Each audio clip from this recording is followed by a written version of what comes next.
All right, guys, welcome back to Cold Brews and Hot Takes. This is episode 2, coming to you from Louisville, Kentucky. This episode is going to be brought to you by West 6th Brewing Company, their cocoa porter.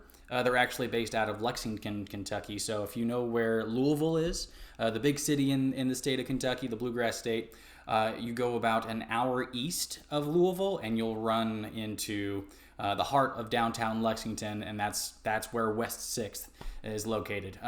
What West 6th really has is their cocoa porter. It's very malty.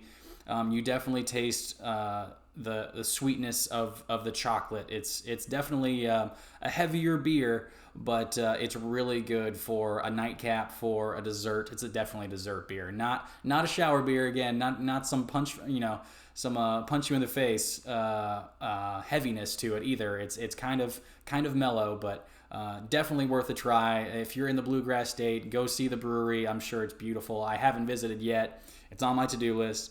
Give it a try if you can find it, especially if you're into finding little nooks and crannies, the tough to find stuff. It's totally worth the find.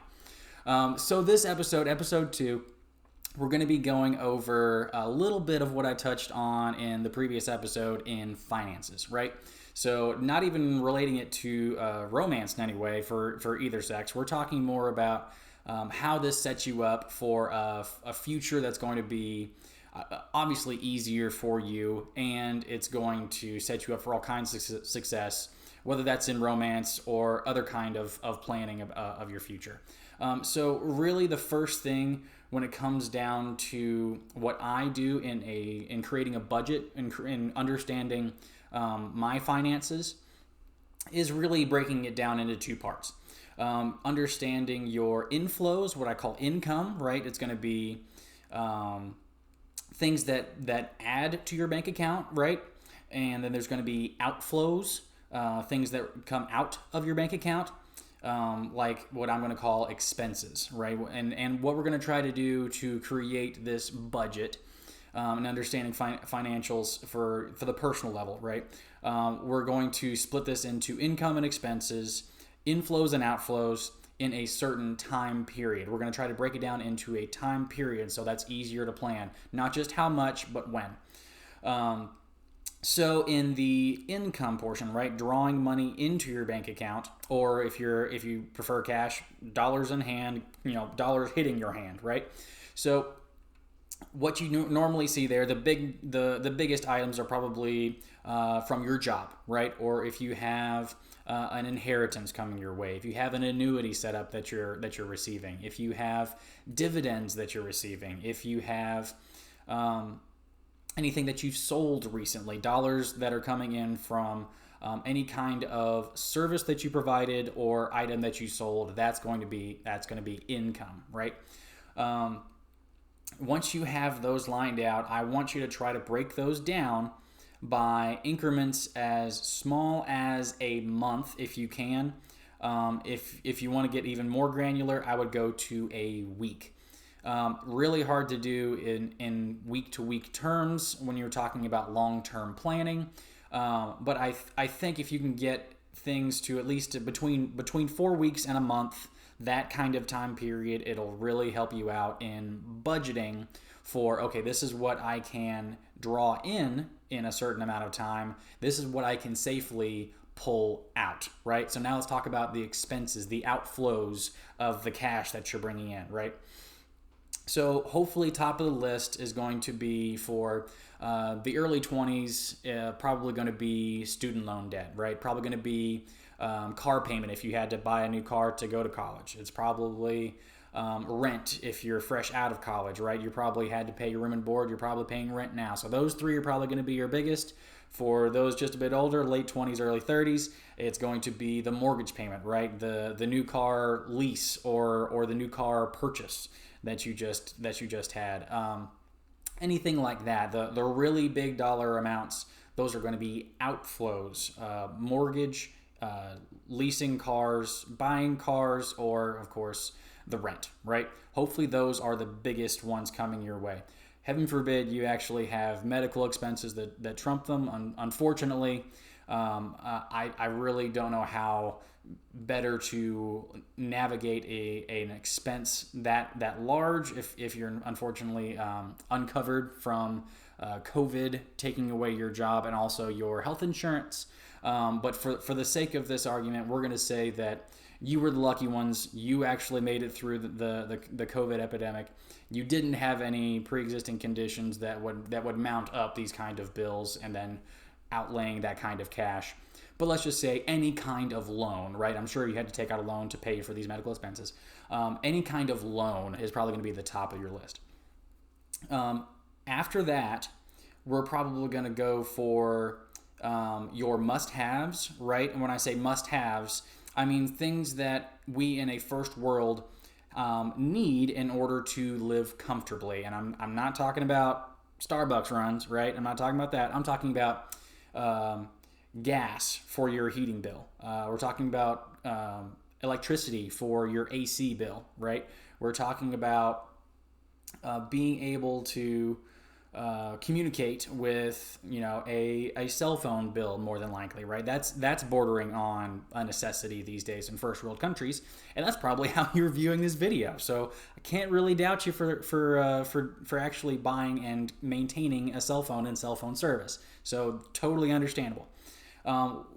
Once you kind of take care of those, so we're kind of going to a tiered program. Once you take care of those must-haves, I'd also include insurance, of course, any kind of service that you absolutely have to have. If it's a health service, then yes, include that in the must-haves. I understand that's probably a first world thing, but again, probably need to put it in that section. What we have third is the nice-to-haves in the expenses, what we spend money on, or at least what we find ourselves spending money on that we don't really need. That's what I'm talking about in the Starbucks trips, in getting some of the West 6 cocoa porter. Again, delicious, love it, but it's not really a need. It's something that it's nice to have, not an absolute necessity. The folks at West 6 can probably correct me, but deal with it for now, okay? It's the new pair of shoes that you've been wanting. It's the third and fourth winter coat, even though you're probably only going to wear it for a season or two before it's out of style again. It's the third and fourth bathing suit that you have. It's the things that are beyond the necessity, right? You have to have clothes. Totally understand needing clothes. Not talking about having shoes on your feet, clothes on your back, having a good set of four wheels on and being able to get from point A to point B. Totally understand that's a necessity in the first world.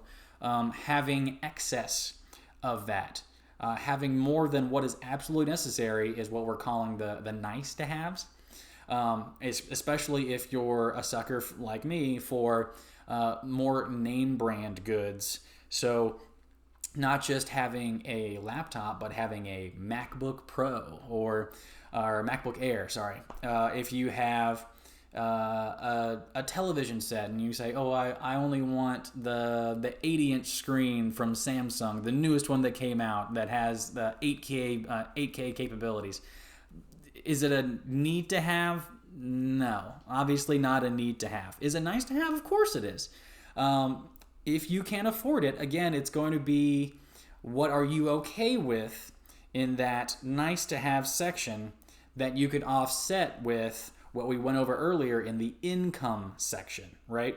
So once we have everything lined out in the expenses, we have everything lined out in the incomes, now it's time to break it down by time period. So again, what I usually try to do is break down by month for folks on a hourly income basis. Usually it's paid out every week or 2 weeks. That's usually what your job pays out in, or if you can multiply by 2, and I understand that a month is a little bit better than two pay periods, but 4 weeks, a little bit better than 4 weeks. It's just easier to be able to say, okay, I'm going to get 2 checks this month. I know the amount of each one of those checks. If I'm working full time, this is the amount from my job that I'm pulling in a single month. right? Then you can start comparing. Again, go straight to the top of the list, the biggest expenses that you know you cannot live without, right? The mortgage, the rent, the debts that you have to repay. Knock those down first. That's going to be hopefully the largest portion of your expense side, right? After that, make sure you understand how much by when, right? Going back to breaking down how much in a month are you having to pay back in student loans? How much in a month are you paying in rent or a mortgage? How much in a month are you having to pay on a lease on a car or financing on a car? That kind of stuff.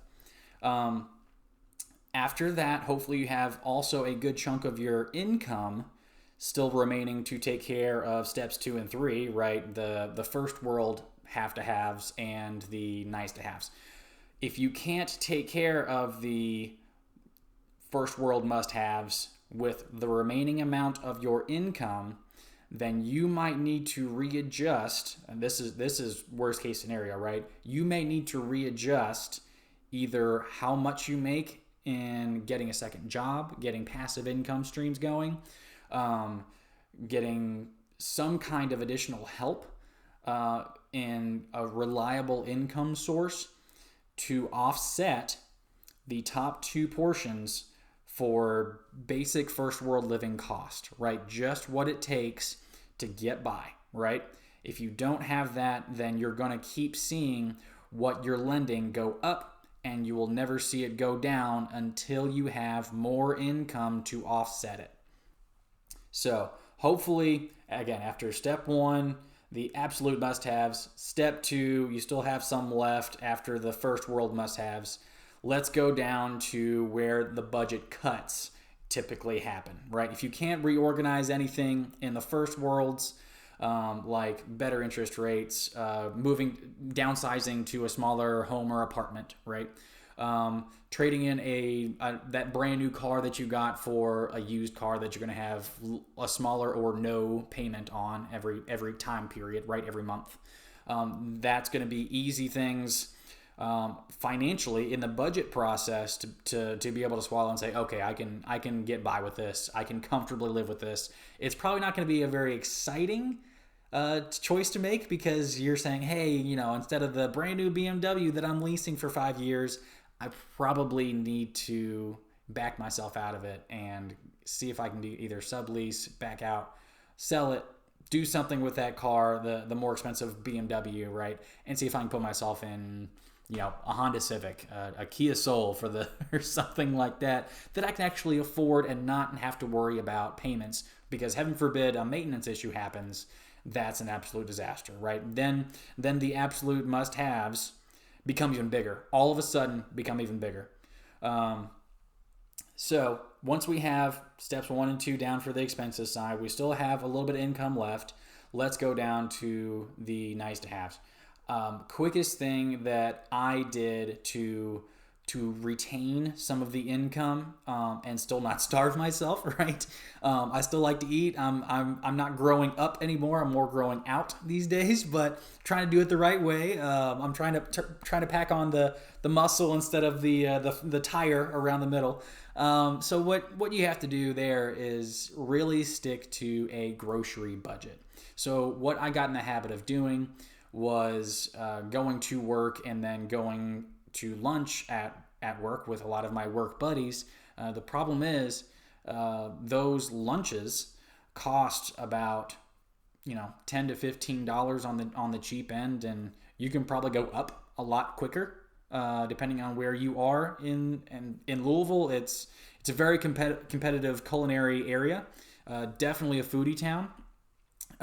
So you can get a really good meal for not a lot of bucks, right? If you're in a bigger city, you're going to be spending a lot more than that really quickly. And the easiest way to kind of curb those kind of expenses, it's not a lot of fun, but it's to brown bag it, right? To bring your lunch to work, to be able to meal prep if you can.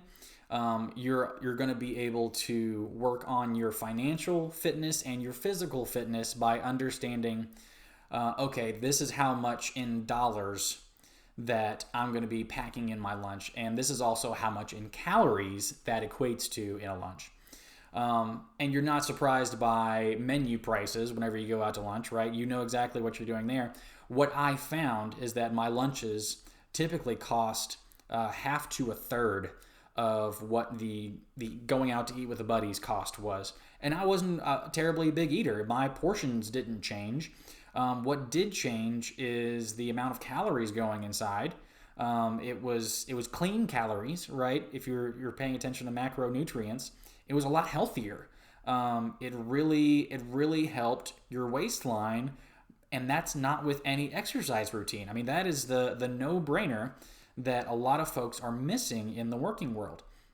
So that's going to be step one for me. If you haven't done that yet, that's going to be the obvious switch. Again, it's not much fun, but Accountant Russ, he's going to take the fun away and say, hey, this is what makes logical sense. This is what's going to keep you afloat for longer, especially in the post-COVID era where everyone is kind of recovering financially. So having said that, if you can take care of the grocery bill and kind of curb or limit the lunch bills, same thing is also going to go, unfortunately, for dinners and drinks out, right? The reason why you're paying less in groceries is because, well, the restaurants are also paying the same cost, maybe a little bit less in those groceries because they buy in bulk, and they're marking it up because they're serving it to you. They're making it specially for you, right? So can't let the grocery store keep all the profits, right? You gotta take a little bit out from the restaurant and make sure that your cost is only going towards grocery stores, and pay attention in coupon clip to limit the prices for grocery store trips. Another great way that costs $0 for you, costs you a little bit of time maybe, but it's a super simple way to, again, protect the incomes that you have and what you have left after steps 1 and 2 of the absolute must-haves and the first world must-haves.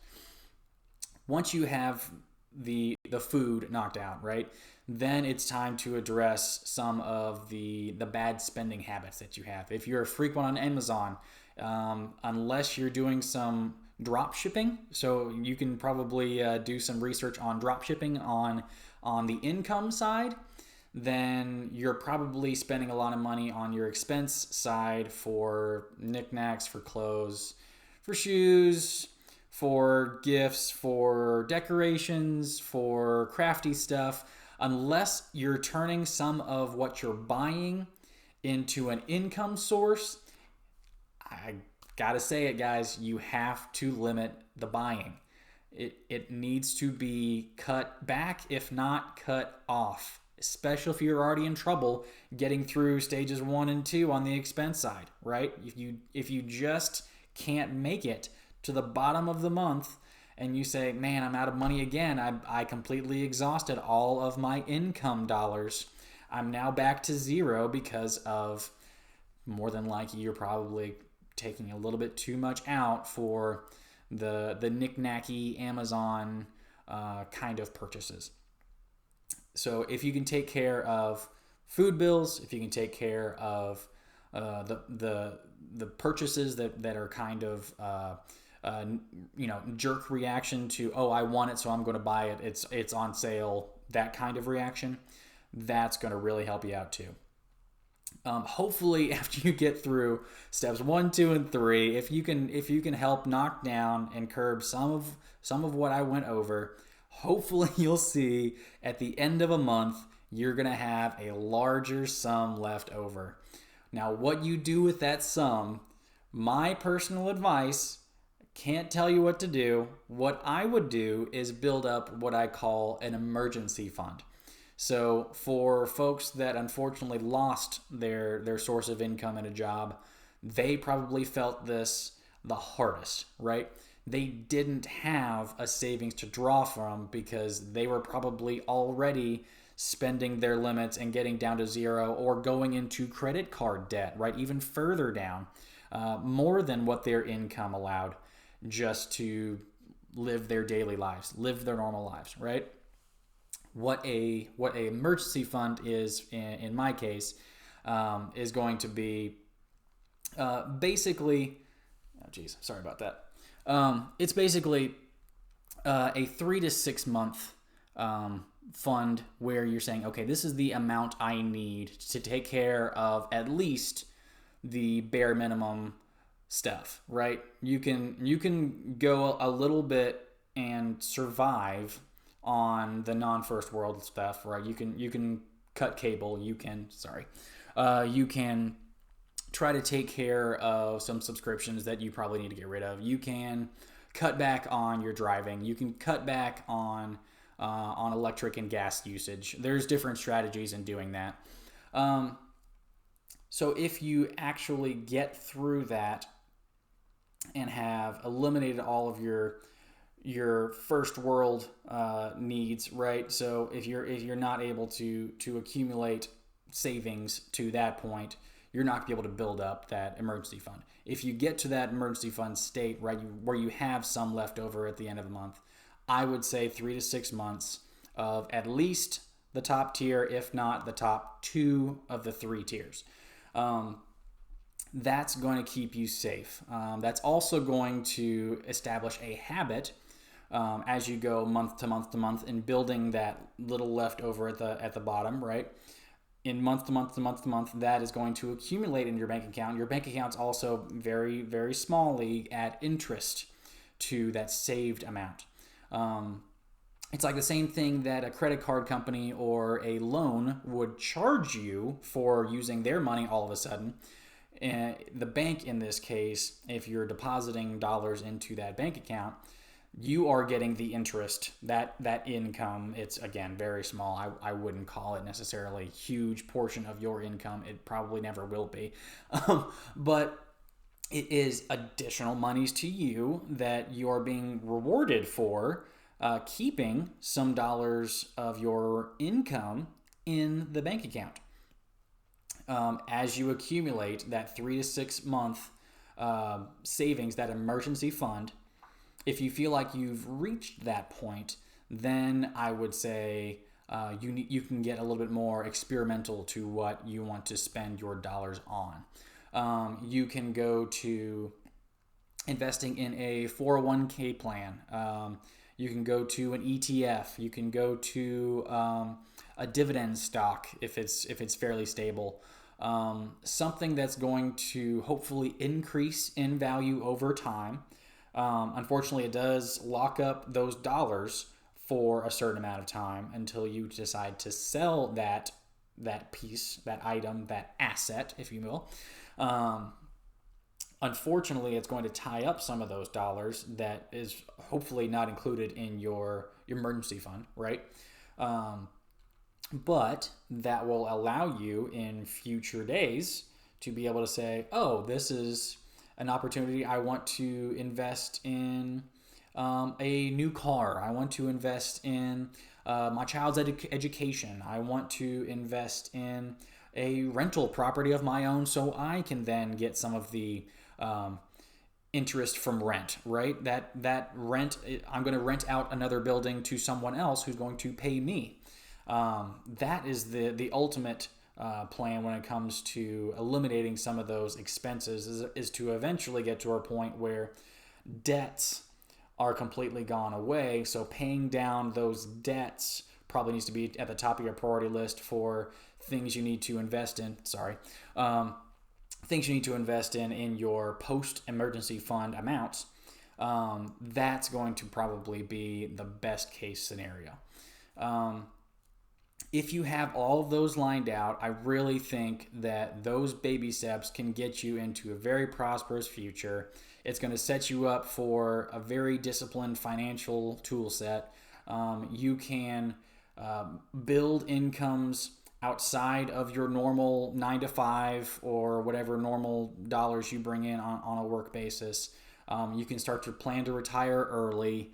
There's just a lot of opportunities that comes along with being diligent, being practiced at understanding how much am I bringing in, how much am I taking out, how to make this bigger, and how to make this smaller, right? that's kind of what I wanted to go over. Hopefully, everyone can get a little bit out of this. It's really helped me. I've been able to be borderline debt free. Besides, the mortgage is the only thing I have left in my first house, and I'm already building up a bit of a savings and a 401k for another investment opportunity. Hopefully this channel will eventually turn into another income source. Always be looking for new income sources, and always be looking for ways to get rid of unnecessary expenses. I know it's tough. I know it's not fun, but I'm telling you, the reward is going to be huge in not as much time as you would otherwise think. Thanks again for joining me for today's cold brews and hot takes. Again, if you guys can come to the Bluegrass State, West 6th, get their cocoa porter. It's totally worth it. Come to Louisville, Kentucky. Come to the metro area. We'd love to have you. If you're actually in town and want to do a meetup and join me for an episode, I'd love to see it. Local breweries. There's actually plenty here in Louisville. If you guys want to have your own brews featured here, send me a bottle, a 6-pack, a keg, whatever you got.